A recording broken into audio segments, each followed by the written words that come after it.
kesempatan kali ini kita kedatangan seorang tamu yang akan memberikan informasi yang luar biasa dan bermanfaat untuk kita semua, yaitu Ibu Yulia, seorang sales manager KPR dari Bank Panin. Selamat datang Ibu Yulia. Selamat siang. Ya. Bagaimana kabarnya Ibu Yulia? Luar biasa, terima kasih. Luar biasa ya, meskipun masih dalam kondisi pandemi kita harus tetap fit ya Bu Yulia. Optimis ya. Ya, harus tetap optimis dan semangat untuk bekerja. Iya. Nah, pada kali ini saya memiliki beberapa pertanyaan ini terkait pengajuan KPR. Karena di luar sana masih banyak yang bertanya-tanya bagaimana sih prosesnya, apa saja syaratnya, dan bagaimana caranya agar bisa diterima pengajuan KPR-nya. Oke. Nah, kita mulai dari pertanyaan yang pertama ya Bu ya. Apakah ada perbedaan pengajuan KPR antara sebelum dan ketika pandemi berlangsung Bu Yulia? Kalau perbedaan memang ada ya. Sekarang orang KPR ketika masuk masa pandemi, memang beberapa bank, terutama di Bank Panin, memang ada tingkat selektivitas yang lebih tinggi, seleksinya lebih ketat, karena mungkin kalau dulu cukup slip gaji, misalnya untuk pegawai atau wirausaha itu cukup, misalnya usaha udah ada rame itu cukup. Kalau sekarang kita juga ngelihat banget apakah dia selama ini, terutama selama masa pandemi ini, ada kendala atau ada kesulitan apa enggak. Kalau misalnya ada, memang kita harus lebih jauh menggalinya. Jadi begitu, berarti kondisi pandemi ini cukup mempengaruhi juga ya Bu ya terhadap pengajuan KPR? Ya, kalau dibilang mempengaruhi, pengaruh. Karena kalau dari segi rame enggaknya juga ada, sekarang berkurang gitu. Memang kan orang mungkin sekarang pegang duit mereka lebih berhati-hati ya. Sudah tadinya ada uang sisa mungkin akan lebih diinvestasikan. Kalau sekarang kan mereka lebih keep. Begitu juga dengan bank.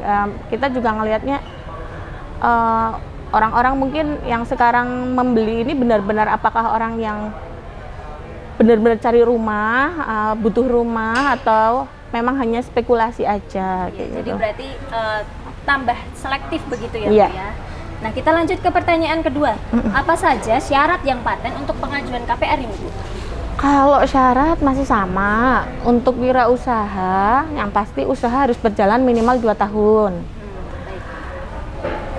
Tentu saja kalau usaha sudah harus berjalan 2 tahun itu harus ada izin-izin usaha. Betul Terus kalau wirausaha juga harus bisa menunjukkan bukti kepemilikan tempat itu, benar dia di situ udah lama atau sewanya sejak kapan gitu.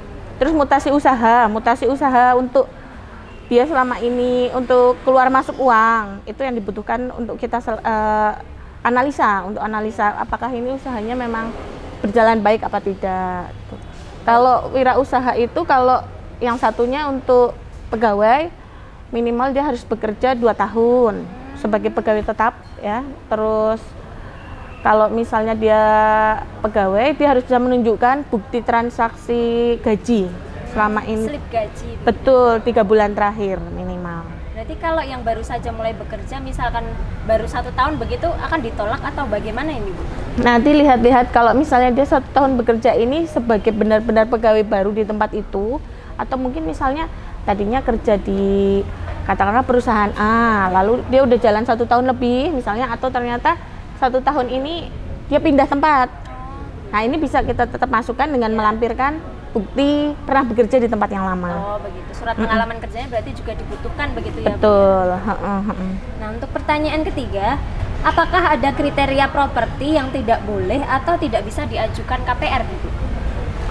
Properti yang tidak bisa diajukan KPR ada. Memang biasanya kita ini memilih tempat yang jauh dari misalnya tempat pemakaman umum.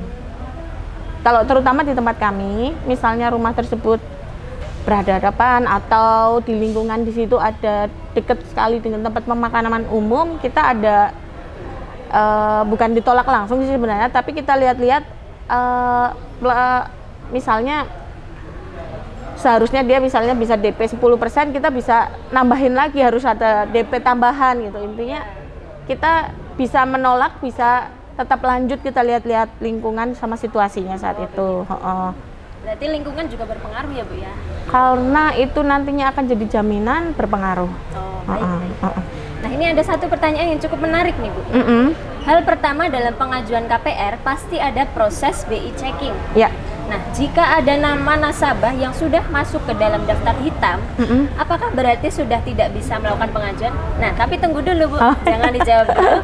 Kita nantikan jawabannya setelah yang berikut ini.